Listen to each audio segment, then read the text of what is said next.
Well, we can take a closer look now at public perceptions of the economic crisis and how they affect popularity. John Wyles, the Chief Strategy Coordinator for the European Policy Centre, joins us now from Brussels.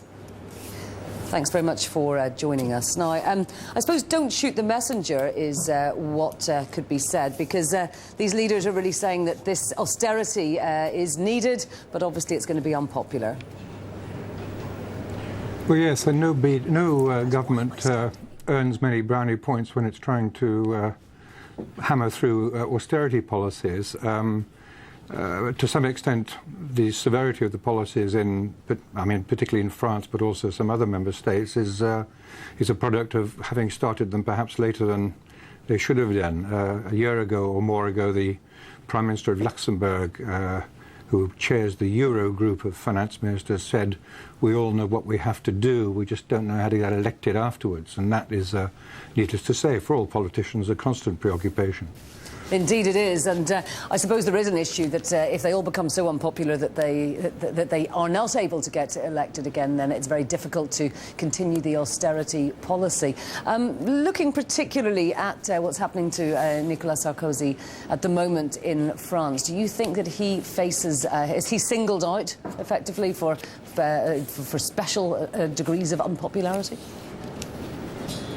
Well, only to the extent, I think, that there are several reasons to explain his current very low levels of support, and they're not all related to the economic situation, although that is important. Don't forget he has scandals fracturing his government at the moment, ministers resigning. He's had various public relations gaffes in the last 12 months which have gone badly.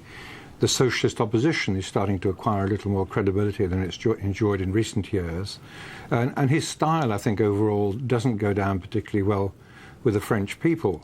But having said that, also, he's got a big task ahead of him. The French have been rather relaxed about their government deficits, and he's now committed to reducing it or getting it close to the 3% limit established by the Stability and Growth Pact by 2013. And he's at around, I think, 8.5 at the moment. So they've got a big job to do, therefore a lot of cuts to introduce, and this is certainly not going to put him in a strong position, I think, for re-election in 2012, which is the next time he faces the electors, if he wants to. Now, if we look at what's happened in the UK, David Cameron doing relatively well, I suppose, but really the pain hasn't been seen in the UK yet. No, that's right. I mean, it's very early days to judge that. You know, the problem in the UK, as indeed in many other countries on continental Europe, is very much focused on the public sector. The state is being shrunk everywhere under the lash of economic necessity, and there's certainly going to be a backlash by workers in the British public sector. Although how big, how long, and how important remains to be seen. But obviously their union leaders at the moment are making all of the threatening noises that they need to make in the current situation.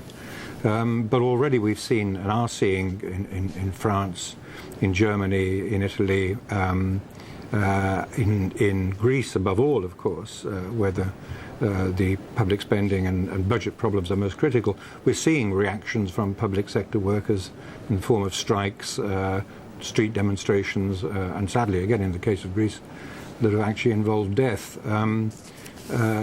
What I think would make potentially the situation very serious in many of these countries would be a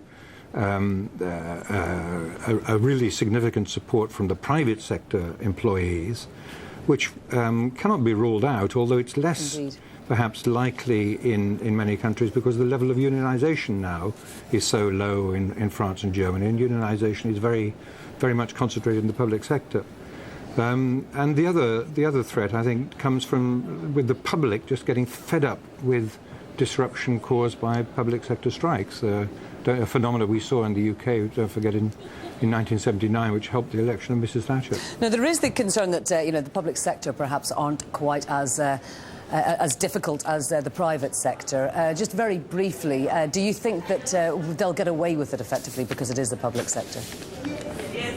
No, actually, I don't, because I think what is very significant about these austerity policies that we haven't really seen before is the attempt to take back rights, if you like, and privileges that have long been taken for granted in the public sector. I mean, pensions, index-linked pensions, of course, being one of them, job security being another.